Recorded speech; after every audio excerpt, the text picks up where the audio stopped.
So you get the old boys, the old Sparkies that know everything, and then you get the mature electricians.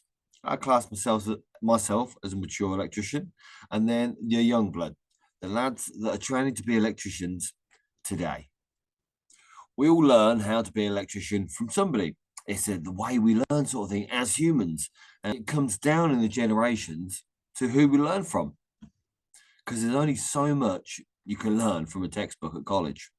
I can honestly say, at the age of 42, I think the old electricians that taught me back in the day, I learned a lot more from them than what I learned in college. But we have the youngsters coming up, the young electricians that are learning to be Sparkies at this day and age, and everything is sort of smart programmed these days. And I suppose they find that a lot easier because growing up with iPads and iPhones, not like the mature electricians or even the old Sparkies, we find it a little bit more tough to use all these modern technologies because a lot of appliances like the EV chargers and things, they need to be programmed with a laptop or a smartphone these days. And some of the old boys, they're not really interested in learning all this smart technology and the EV chargers and programming. They're just interested in cracking on doing the normal electrical stuff and the star delta motor and the sort of complicated electrics that not a lot of the youngsters know. And then the mature electricians like myself, we sort of force ourselves. I don't mind technology. I find it quite exciting. So we have to sort of dive in and learn it this day. But the question is, which generation of electricians is the best? There's pros and cons for all three of them. So in this podcast, that's what we're going to dive into. Hello and happy Monday, indeed, if it is Monday that you're listening to this podcast, as it comes out every Monday, 6 a.m. And we're starting off with the week with another list of electrical problems, another list of jobs to do and people's electrics to fix. But we do get paid for it. So Monday, yeah, it's not bad after all. And I'm your host, Ben Poulter of Toolbox Talks of Electricians, back here today to talk about the generations of electricians. And this is something that I've sort of realized over time is not necessarily the age of the electrician in the industry, it's possibly when they did their training. And to my knowledge, the electricians that maybe did their electrical apprenticeships or training in the 80s, they actually really know their stuff. Well, at least the ones that sort of taught me did back in the day. They could pick up a bit of conduit and put a double set in that conduit, that steel conduit, without having to do any measurements or anything, just off the top of their head. They're really good at what they did. It was just like it came naturally to them. And they could jump into a star delta motor, wire it all up so it works exactly perfect the first time. Me, personally, I think I'd need to double check a wiring diagram to make sure that I was doing it right. And it's more than likely because back in the 80s, back in the old days, all these pop-up training courses that you can be electrician within sort of 5 or 6 weeks, they weren't really around back in the 80s. They weren't something that people did. They maybe did an apprenticeship where they did the 4 or 5 years apprenticeship to become a qualified electrician. And I know from my experience as an apprentice electrician that you can be on different types of jobs every day. And I know from experience, as I worked through my apprenticeship, I worked for quite a large company. So I was on quite a lot of different jobs, a different one every day. One day I was on an industrial site pulling in an armoured cable. The next day I could be second fixing sockets in a council house. And I'm not saying that the electricians that haven't had that experience in their apprenticeship, they're no good. That's not necessarily the case. In my opinion, it was just the best way to learn, to get your hands dirty, to get in there, get things done, and try things out, make the mistakes to find out what did or didn't work. Because I think at college, yeah, it's great. You can be taught the fundamentals of 3-phase and single phase, but actually getting on site and doing it 100 times to make sure you get it right, there's no other way you can learn, sort of thing. It's hands-on experience. You cannot beat hands-on experience doing it 100 times. I suppose back in the 80s, there wasn't all this protection that we have these days, like RCD protection, surge protection. They didn't have all that. So when you messed up, yeah, that circuit probably went bang. And in some scenarios, you might not have survived. You probably could have got yourself killed. But that's more than likely why that there's no rubbish sparks from the 80s. When I was apprentice working with some other electricians, I used to get told of stories of when they used to have to make 100 MI pots off. Now, if you've ever worked with MI cable, the manual insulated cable that's not commonly used these days, it is a right pain. If you get it wrong, it's a bit like the RJ45 plugs. If you get it wrong, you got to cut it off and do it again. So if you formed that cable in nice and neat, perfectly to go into a box, and you get it wrong, it's a nightmare. I have done some manual insulated installs in the past on a shopping centre because they didn't want to use the new upgraded FP where it was white or it was red. So they wanted to use the orange manual insulated cable to match the rest. Yeah, it was a bit of a bummer. I had to it was a bit of a learning curve. I had plenty of extra pots just in case I went wrong. And for the MI kit, there's special kit you use to make this MI cable off. I didn't have that. I've never done MI, so I had to borrow that from another electrician. But like I said, if you can imagine doing something 100 times, you got to get these ends done 100 times perfectly right. Test them out, make sure there's no dead shorts and nothing's touching. After you've done it 100 times, you're going to be quite good at it. And I think this is the way that electricians used to learn. They used to get told to do it 100 times. And that's why they can do it, well, to this day sort of thing. It's like riding a bike. You never forget. If you give an older electrician or someone that's done a plenty of MI cable, they're going to be able to do that MI pot perfect first time. So the old boys had the electricians. They might have had it a little bit harder, maybe, where they have to learn hands-on experience and get it perfectly right every single time. But unfortunately, as time goes on, there's electricians, they always pass their knowledge down. We do, we're electricians, we train apprentices, and we train on to the next generation of electricians. And the MI cable, I would assume that a lot of electricians haven't even touched it. And the old boy electricians, they pass their knowledge down to the mature generation electricians, what I class myself as. And they don't just come in one age, they come in a huge variety of different ages because a lot of people get to a certain stage in life and they think, yeah, I want to be an electrician. So they retrain. And not all of them did a modern day apprenticeship.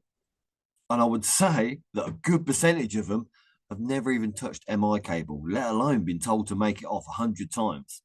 So I think when I did my apprenticeship, the days of where the apprentice was a dog's body, he got made to sweep up all the time, he got made to make the tea. Them sort of days were dying out. Electricians of my generation, when we were apprentices, we wanted to get our hands dirty, we wanted to learn. So we got made to do maybe the rubbish jobs of the chasing out, but that helped us learn. I'm not saying that I didn't make the tea all the time or have to wash the van or tidy the van. And basically, because I had a license, I had to go pick things up all the time. I worked with someone that got banned from drink driving. So I was a driver. The only reason I was there, I think, was his driver, pick him up and take him around. But the advantage was that they had the van in the evenings and I could run around in that with my mates. But in my apprenticeship, there was a time when I had to make off a shed load of steel wire armors. There were 2 5 armors. I remember it to this day. I had to form them in perfectly down this cable tray that was also installed into these sockets that were underneath. There were commando sockets underneath cabinets on a switch site in like a server room. And I had to do them perfect. And the electrician, he would come along and say, right, he'd give him a tug. Not just a little tug either. It was a big tug. If them glands come out, I was made to do it all again. Sometimes just nearly perfect is not good enough. For certain electricians, they want to sort of make you feel sometimes a bit crap. So if they come loose or come out of that shroud or anything, the shroud come off or the little armor to come out of the gland, yep, rip it out, do it again. And that's exactly how I learned to do armor cable.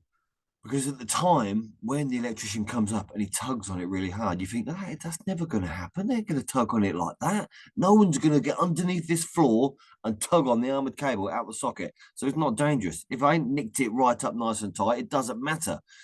But it does matter. And that's what makes you do it perfectly every time.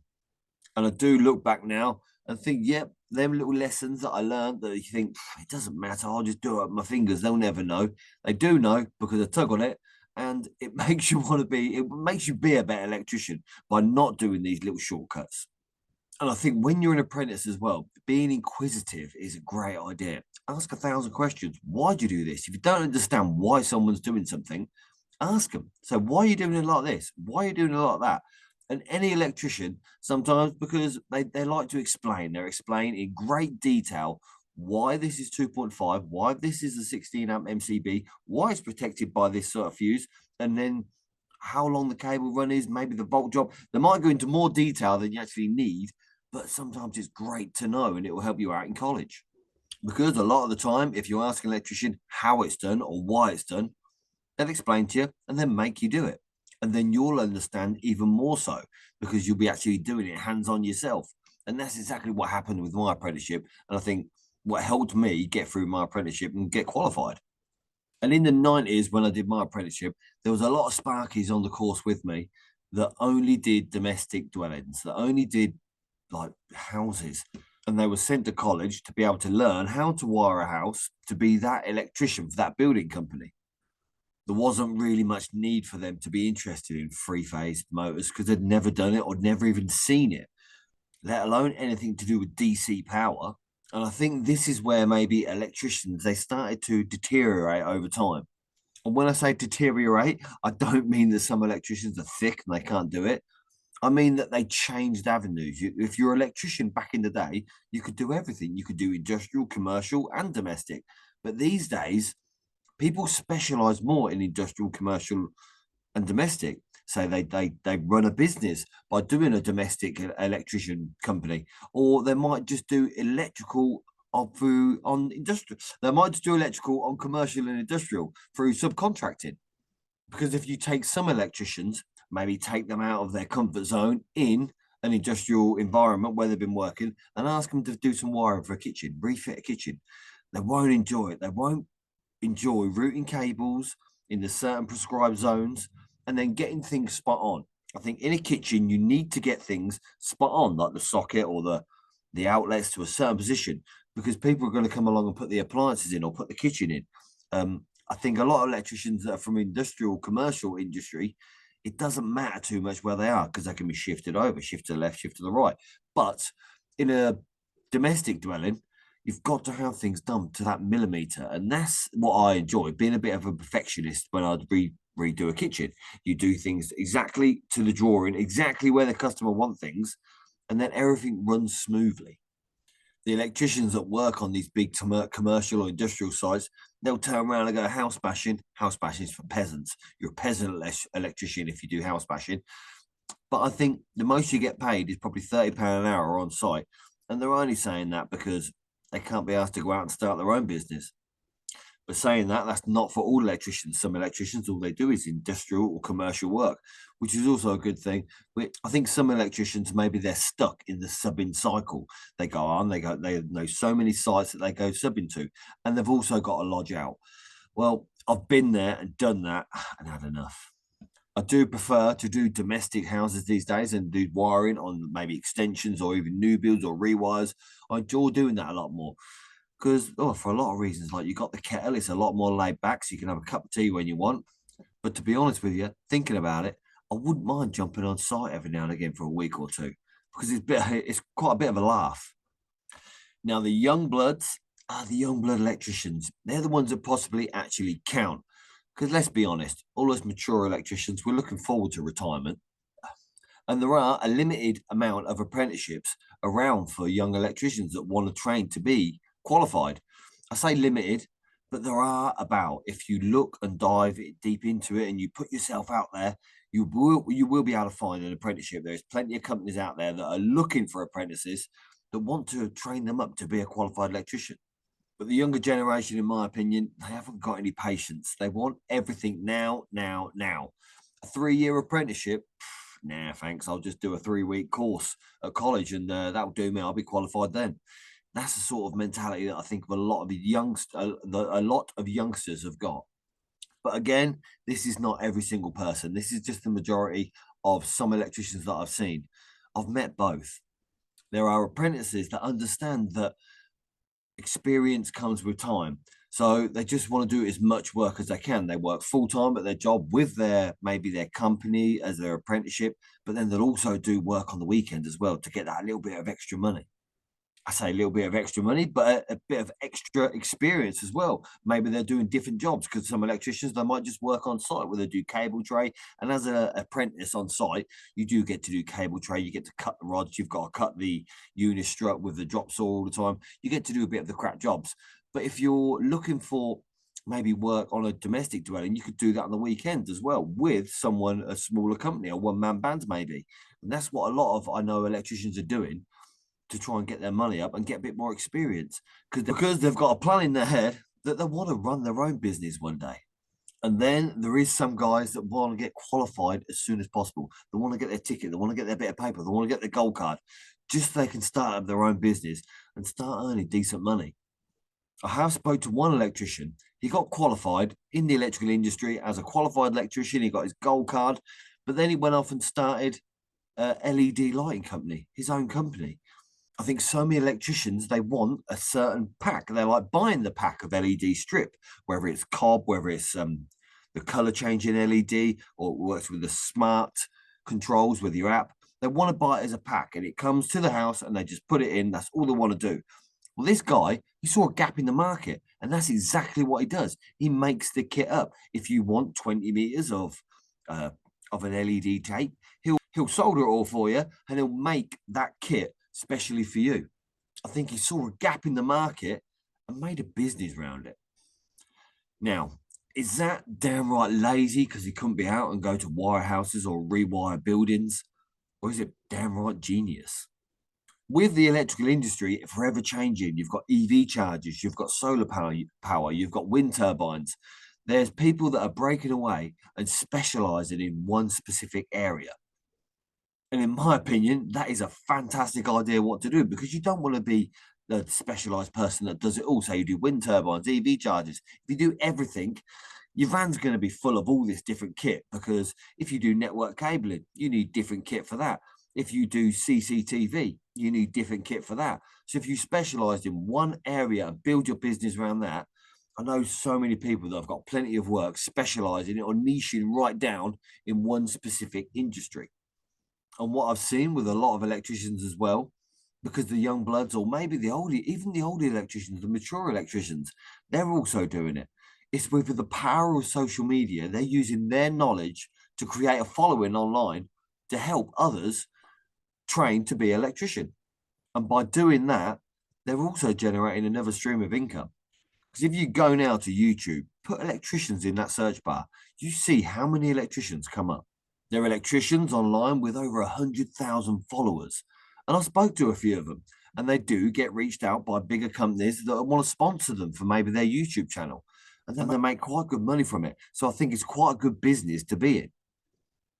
There is a few of the guys that I've also interviewed on Toolbox Talks for Electricians podcast. There's Chris and Leon from IDT Electrical, Mike from Greenhawk Construction, and then Jimbo the electrician, all who have built a following in social media to benefit and help other electricians. And to be honest with you, it's not just helping other electricians that are training to be electricians. They help people like myself that have been in the industry for 20 years with great tips and tricks to make you a better electrician. And I can guarantee you that I'll be speaking to a lot more electricians in the future. I'll leave a link in the show notes to these interviews so you can go and check them out yourself. And that'll keep you busy till next Monday, and every Monday when I publish a podcast from Toolbox Talks Electricians at 6 a.m. Have a fantastic day, and until next time, I'll see you again.